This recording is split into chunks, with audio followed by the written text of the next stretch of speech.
Y ya después nomás es repetir y repetir para que sean cautelosos y no vayan a hacer daño por mala prescripción. Bueno, ya vimos distribución cinética. Adelante.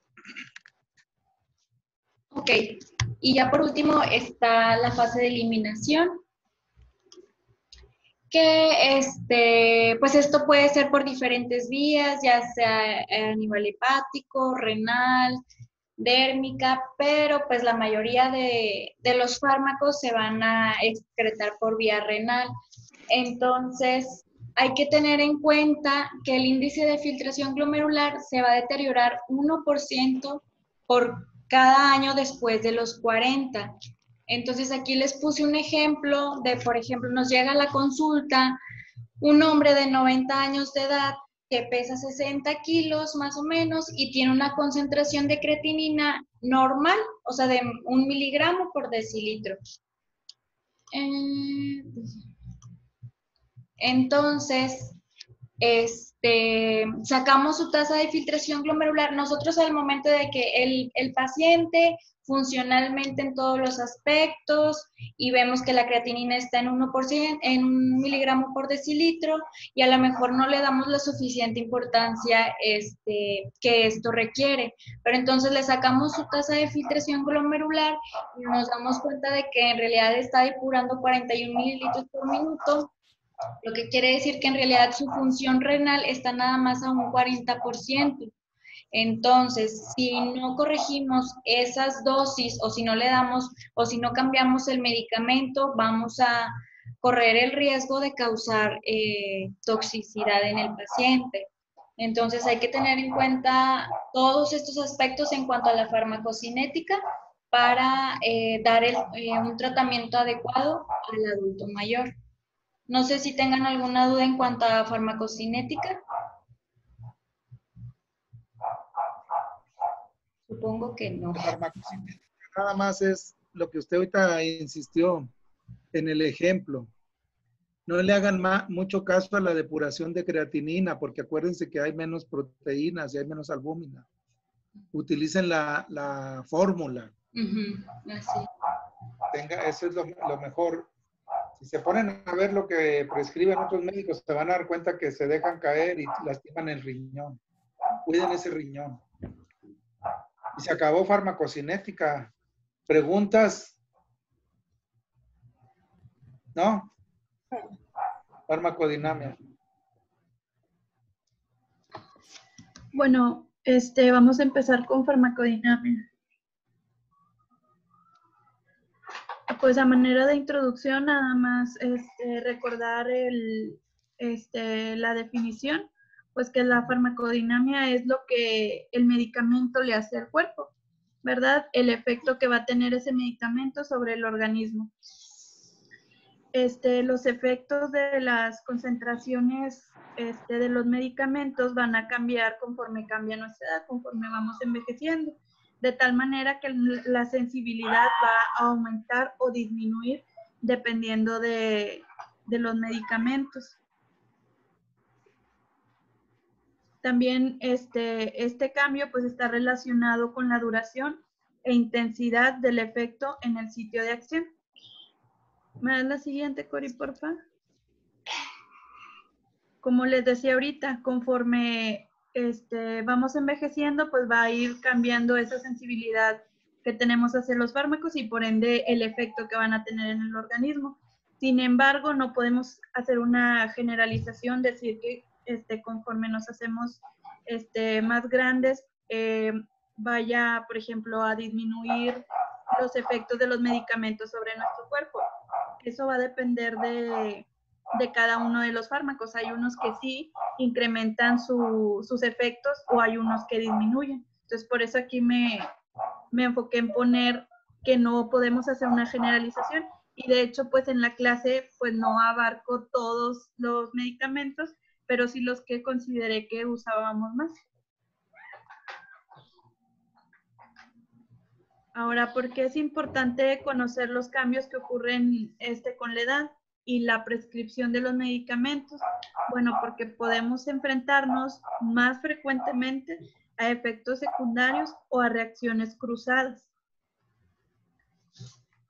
A la siguiente, Cori, por favor.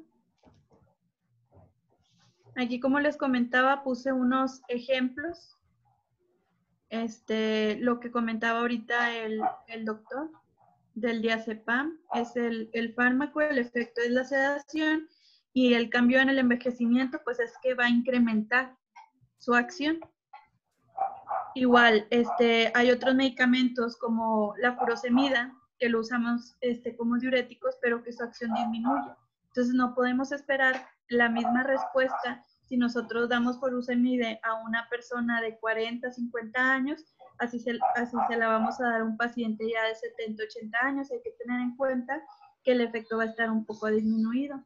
Igual en el caso de la morfina, su efecto analgésico va a estar incrementado. Y en el caso de la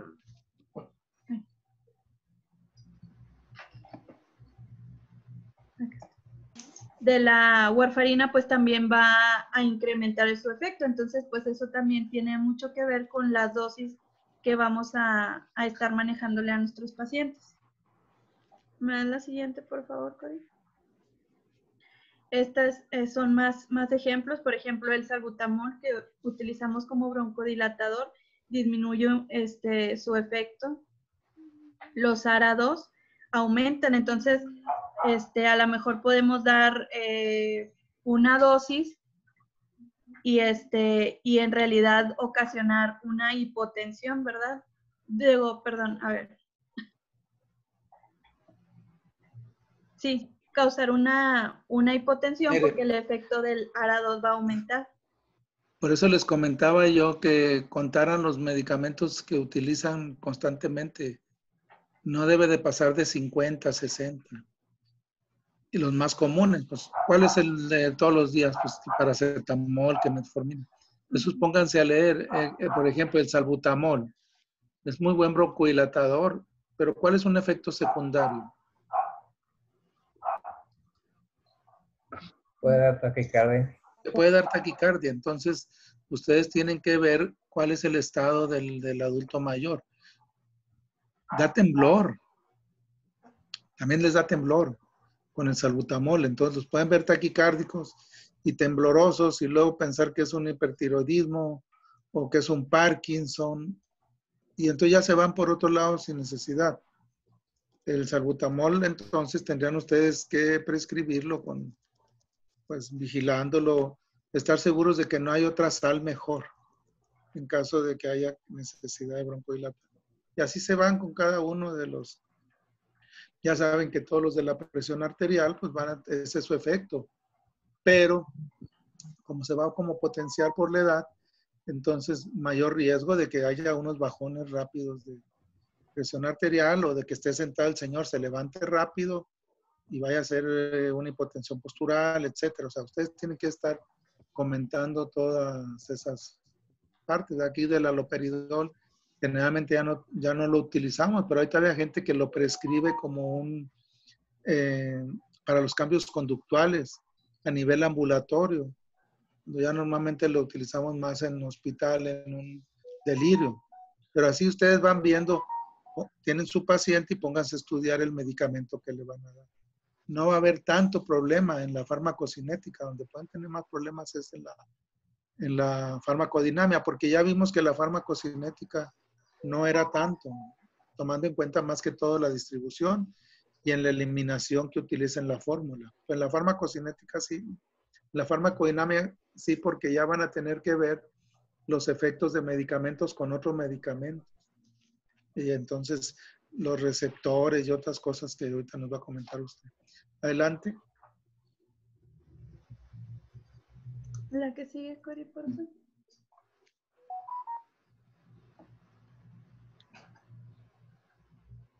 Dame la que sigue, por favor, Cori.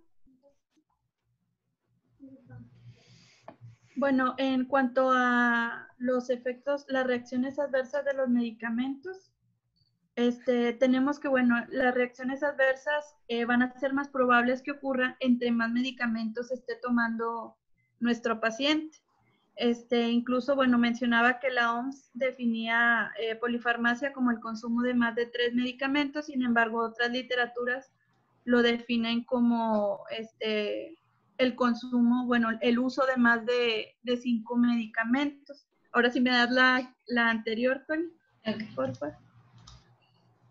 Dentro de las reacciones adversas, bueno, aquí puse unos ejemplos, al igual que con las otras tablitas, los que consideré más importantes, porque como dice el doctor, cada uno de los medicamentos pues va a tener sus efectos secundarios y tiene sus cambios en cuanto a la farmacodinámica. Bueno, en cambio, en cuanto a los diuréticos, pues sabemos que nos pueden ocasionar hipotensión arterial, estreñimiento, incluso hiponatremia. Los beta bloqueadores, pues un bloqueo AB, broncoespasmo, y favorecen la aparición de depresión en el adulto mayor. Los YECAs pues pueden perder su efecto cuando los combinan, bueno, no perder, sino disminuir un poco su efecto cuando los usamos en combinación con los AINES. Y bueno, por ejemplo, los AINES pues nos irritan la mucosa gástrica y puede causar sangrados microscópicos o agudos, y los opioides pueden causar en el adulto mayor pérdida de memoria, confusión, incluso hasta delirio, ¿no? Entonces, pues sí es bien importante que tengamos en cuenta cuáles efectos adversos puede tener cada uno de los medicamentos en el adulto mayor y que a lo mejor no estamos tan acostumbrados a verlos en los pacientes jóvenes. Mire, por ejemplo, el de edema perimaleolar, Sí, el calcio antagonista. Entonces, usted le llaman a una visita a domicilio por un cuadro gripal, por un cuadro respiratorio, pero le reportan que trae edema de miembros inferiores. Entonces, ¿cuáles son otras causas de edema de miembros inferiores?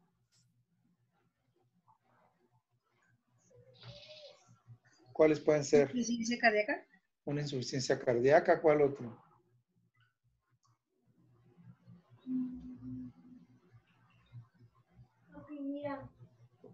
Renal.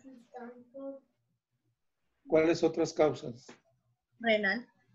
Un problema renal, ¿cuál otro?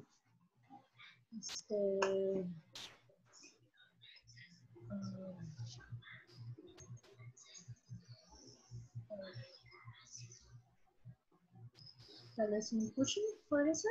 Sí, sí, pero ya estamos hablando de cosas más simples. Okay. Entonces pueden decir que es porque está sentada la señora, pero pueden decir que es una insuficiencia cardíaca, ya lo mencionó Corral ahorita. Puede ser entonces, ¿qué manejo le darían para el edema tradicionalmente? Pues le iniciaríamos algún diurético. Pues le dicen un diurético con el efecto secundario del diurético, dependiendo del tipo de diurético, cuando en realidad era un efecto secundario del calcio antagonista. ¿Sí? Entonces, por eso es muy importante, ¿qué le está dando? Acuérdense que el adulto mayor eran 3 cosas importantes: polifarmacia, polipatología y la atipia.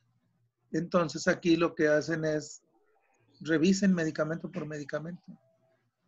Porque a lo mejor si el edema es por el calcio antagonista, que se lo están dando como un antihipertensivo, o ver si se lo están dando por isquemia, o sea, ¿por qué es? Pueden a lo mejor bajar dosis o a lo mejor cambiarlo.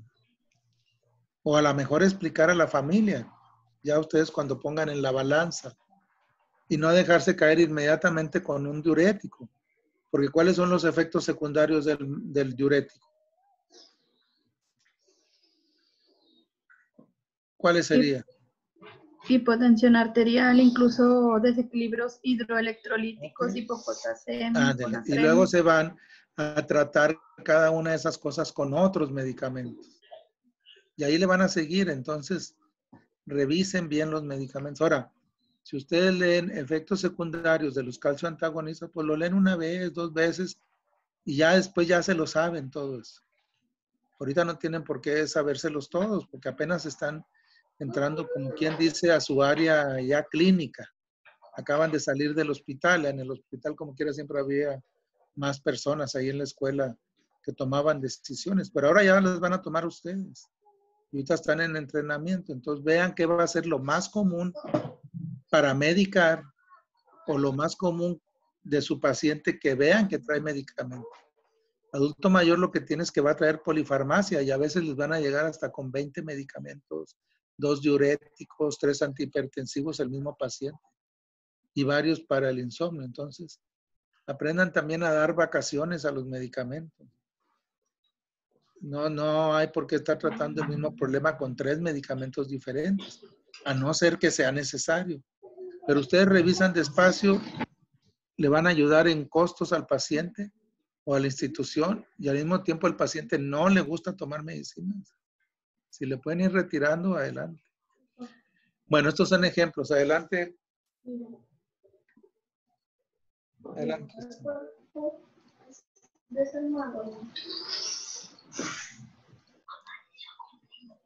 Algunos datos importantes que también encontré, bueno, pues que el 20% de las personas adultas mayores presentan 5 o más enfermedades crónicas. Esto las predispone a que más del 50% de ellos van a usar más de 5 fármacos diferentes.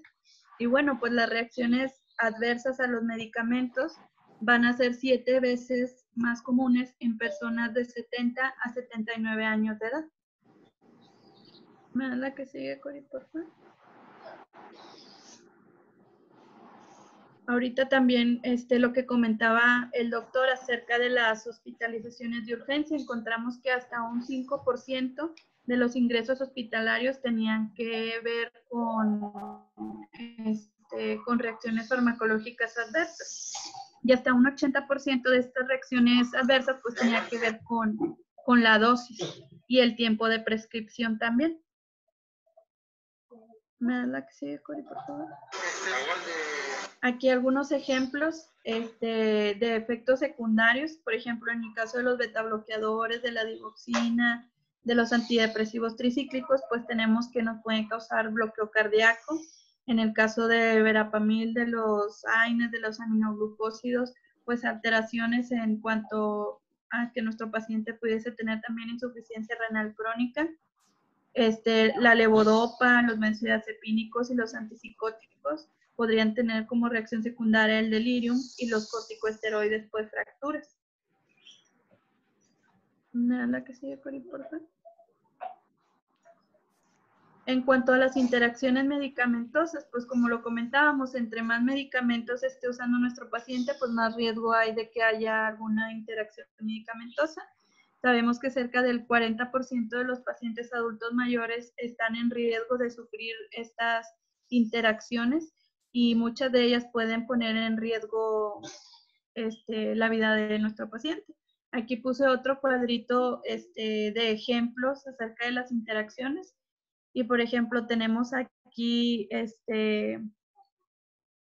por ejemplo, la digoxina con los antiácidos, bueno, pues nos da como efecto, pues un menor efecto en el digitálico, ¿verdad? Los diuréticos y los antidepresivos y los antihipertensivos pueden hacer más susceptible a nuestro paciente a caídas, mareos, síncope. También cuando combinamos antiagregantes plaquetarios con anticoagulantes, pues nuestro paciente puede tener sangrados. Y pues de esta manera ir, como dice el doctor, ir checando más o menos qué interacción pueden tener los medicamentos para evitar el efecto secundario. Estos nada más son unos poquitos ejemplos.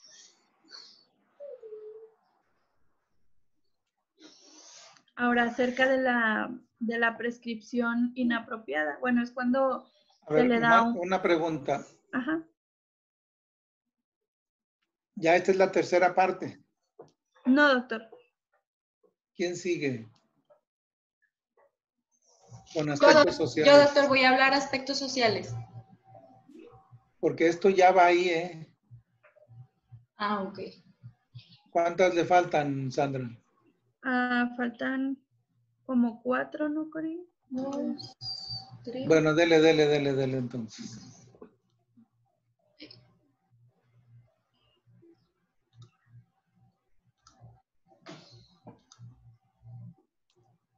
Bueno, de la prescripción inapropiada, pues se refiere al uso de algún fármaco que tiene mayor riesgo que el beneficio que le está proporcionando a nuestro paciente.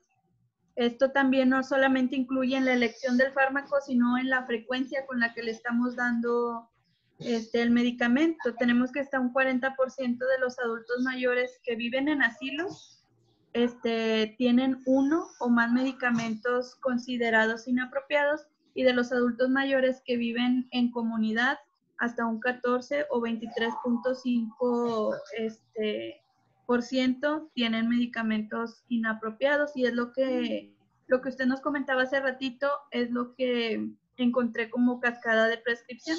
O sea que si retomamos el ejemplo del edema perimalleolar con los calcioantagonistas, nosotros en lugar de pensar que es un efecto secundario del medicamento, agregamos un diurético. A eso se refiere. O sea, al no tomar en cuenta esos efectos, tratamos como de solucionarlos agregando otro medicamento. A eso se refiere la prescripción inapropiada. Imagínense que le hablan para que duerme el señor y usted le da una benzodiazepina. Y entonces al otro día, pues durmió poco, pero al otro día anda somnoliento, ¿sí? Pero no ha dormido. Y entonces va otra vez la señora a consulta. ¿Qué le vuelven a dar?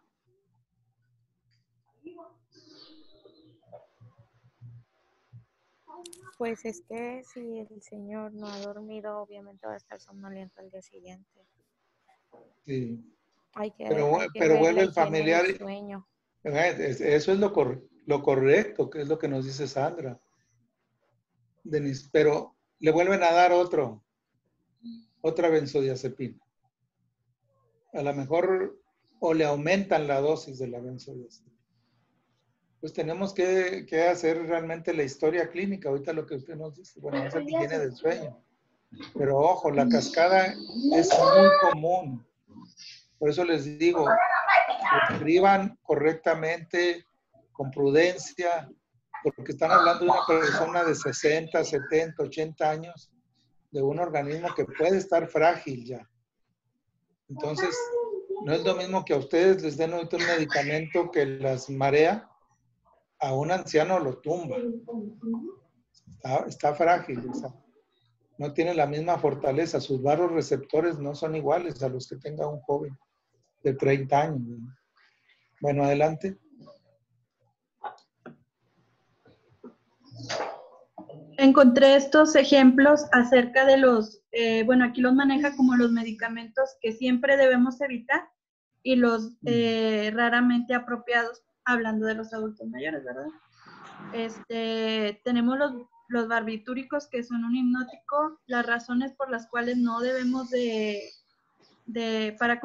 usarlo, ¿verdad? Pues es que es muy adictivo, ¿verdad? Y así cada uno de los medicamentos tiene su razón. Lo que me llamó la atención es que los dividen siempre evitables, o sea, de que nunca los usemos, y raramente apropiados. Entonces, por ejemplo, aquí tenemos las benzodiazepinas.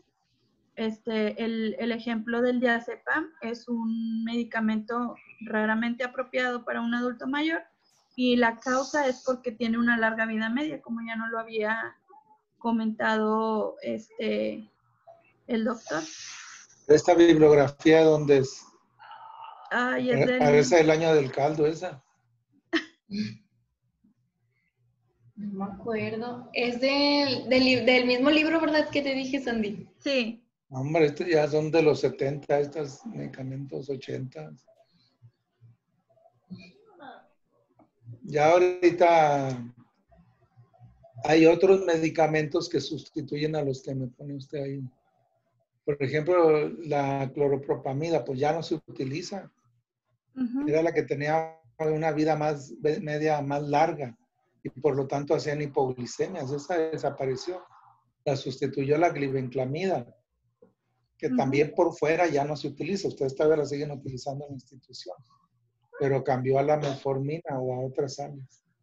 Y así están casi todas esas, ya son el clorodiazepóxido, ya era el Librium, y el diazepam, el Valium.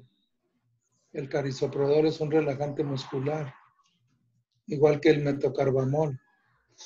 Propoxifeno es una relajante muscular, pero utilizaban mucho también como analgésico. Ya hay otros. Pero bueno, adelante, dele. Quiero estar bien para historia, esta diapositiva. Dele. Ahora sería como lo contrario a lo que hablábamos de la prescripción inapropiada. Ahora hablamos de la subutilización de medicamentos apropiados.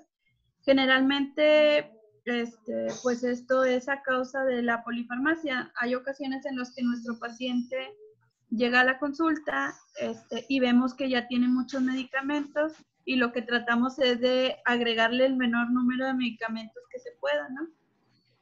También a veces subutilizamos medicamentos que en realidad necesita por reacciones adversas, a lo mejor por problemas económicos que nuestro paciente no puede adquirir el medicamento o por problemas con la dosificación, haciendo alusión a las presentaciones que se encuentran en el mercado. O sea, de que nuestro paciente tenga que tomar a lo mejor 2 pastillas o la mitad y la pastilla esté muy chiquita y nuestro paciente opte por mejor no tomar el medicamento. Venía un ejemplo acerca de un paciente que había sufrido un problema cardíaco, un infarto, y bueno, pues que tenemos que agregar estatinas, que si la aspirina, Protec y todo eso. Y venía en el ejemplo que pues el médico no lo agregaba porque ya tenía muchos medicamentos nuestro paciente, entonces decía, a ver, no. O sea, sus niveles están de colesterol, están apropiados, entonces no se lo vamos a agregar, sin pensar en el efecto cardioprotector que tienen todos estos medicamentos, o sea, que no se los estamos dando porque traiga un descontrol en sus lípidos, sino como protección. Y muchas veces, pues eso es lo que nos da un poquito de miedo de decir, híjole, pues ya tiene todos estos y bueno, le agrego una estatina o no se la agrego, pues también pensando en la polifarmacia, pero pues ahí sería más que nada ver. Se pueden dar vacaciones a otros medicamentos. También. Ahora, algunas recomendaciones para reducir errores en cuanto a la prescripción de los medicamentos. Pues solicitar a nuestro paciente que lleve la cajita, ¿no? De los medicamentos que se está tomando. Eso es algo muy importante que podríamos hacer en la consulta, porque a veces el adulto mayor va solito y hay discrepancia entre lo que nosotros tenemos en el expediente clínico y lo que el paciente nos dice. Entonces sí sería muy bueno que el paciente llevara las cajitas de sus medicamentos y nosotros ver qué en realidad es lo que se está tomando, porque también él nos podría decir, como siempre nos comentan, de que sí, pues me tomo una pastilla blanca, chiquita y todo esto, entonces pues no sabemos en realidad qué es lo que está tomando nuestro paciente. Entonces ese es un punto muy importante, que podemos decirle que lleve su medicamento. Esto también lo que les comento, mantener al día la lista de medicamentos que consume, que utiliza nuestro paciente. Hay ocasiones que vemos las recetas anteriores de nuestros pacientes y le preguntamos, ¿está tomando esto o lo otro? Y el paciente dice, no, esa yo no me la tomo, o sea, y se la siguen dando mes con mes, pero el paciente no se la toma porque a lo mejor no le comentaron para qué era. Entonces también es muy importante estar al pendiente de si sí se lo está tomando y si se le está tomando en la dosis adecuada, en la dosis que tenemos nosotras registrada. Otro consejo que encontré, bueno, los medicamentos deben organizarse por el paciente y por un familiar, ¿verdad? Hay muchas veces que le preguntamos al paciente qué toma y no saben qué medicamentos toman. Y bueno, hace énfasis en la ayuda del familiar, porque pues en ocasiones a lo mejor el paciente puede tener ya algún deterioro cognitivo y necesitar ayuda en cuanto a que se le olvida si ya se tomó o no se tomó el medicamento. Y digo, pues yo creo que si a nosotros nos ocurre que de repente si estamos tomando antibiótico o algo y nos quedamos como de que, si ya me lo tomé, no me lo tomé, pues con más razón a los adultos mayores, entonces hay que estar muy al pendiente en eso también. ¿Me das la que sigue, Cori, por favor?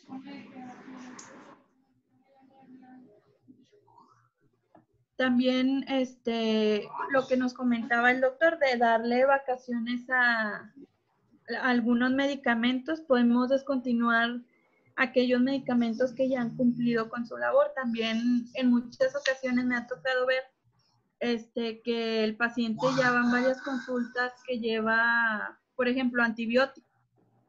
Y entonces tú dices, bueno, algún síntoma, algo por lo que lo tenga que estar tomando. No, es que hace como 3 consultas me dio un antibiótico, entonces pues cada que vengo me siguen dando. Entonces hay que poner atención en eso también. O sea, una vez que el medicamento haya cumplido su función, pues quitarlo, ¿verdad? Y explicarle al paciente que se lo di porque usted traía, no sé, una infección o traía esta molestia, pero no es para que se lo tome de manera continua. Considerar también otras terapias como terapias conductuales, terapias físicas, aparte de la terapia farmacológica, y pues hablar con nuestro paciente acerca de las terapias herbolarias y las interacciones que pueden tener con los medicamentos que nosotros le estamos, que le estamos indicando. ¿Me dan la que sigue? Y es todo de farmacodinámica. Muy bien. El paciente usa bastante la terapia alternativa o complementaria, pero bastante. No hay por qué luchar con ella, hay que ver la parte bioética también de ese tratamiento, porque el 85% de los médicos familiares refiere que sus pacientes van por este tipo de medicina también. Pero eso ya lo profundizamos más con los aspectos sociales. ¿A quién le toca aspectos sociales? A mi doctor. Sí, pero vamos a dejarle aquí. Miren, la siguiente clase vamos a iniciar con aspectos sociales y luego ya vamos a empezar síndromes geriátricos. Yo voy a dar la introducción de síndromes geriátricos. Pues, lean síndromes geriátricos, pero yo voy a hablar de la generalidad. Y luego ya las siguientes semanas vemos las lesiones por presión, o sea, lo que antes se llamaba las úlceras, pero busquen artículos recientes. Las incontinencias, las caídas, los trastornos sensoriales, todo lo que se considere, el síndrome de fragilidad también, todo lo que se considere síndromes geriátricos. Pero la otra semana yo les doy el tema una media hora de cómo se origina el síndrome geriátrico. Pero empezamos con usted, Coral, primero. Doctor, le iba a comentar la próxima semana, el martes, de hecho, tengo yo guardia. De hecho, aspectos sociales ya nada más se complementa con lo último de Sandy y no es mucho. Encárgueselo a alguien. Ah, bueno. Sí, porque sí vemos la clase, ¿verdad? ¿Mande? Sí vemos la clase. Sí, sí tenemos clase el otro martes, ¿verdad? A ver, no sé. Sí, doctor. Sí. Sí, o sea, si son, es que es muy importante porque yo tengo que hacerles varias recomendaciones. Porque, pues, ¿cómo está la adherencia terapéutica? Muy baja, tenemos que ver cómo mejorarla. Si quiere que alguna compañera le cubre esa parte. Y yo les doy la introducción de síndromes geriátricos, pero ya ustedes ya van a preparar de uno por uno, se los digo esta semana. ¿Está bien? Ok. Porque ya son las 4:20 y tengo que prepararme para el grupo al ratito. Ahora tengo que hacer unas llamadas porque ya algunos asilos, me están hablando de un asilo de Hermosillo donde hay casos y me piden ayuda. Ahorita a las 5, los que puedan, que quieran entrar al grupo de apoyo, y si no, síganlo difundiendo ahí con sus familiares. Ahorita les paso la liga. Pásenla bien, cuídense bastante y nos vemos el otro martes si Dios quiere. Ok, doctor, gracias. También. Bye, bye, bye.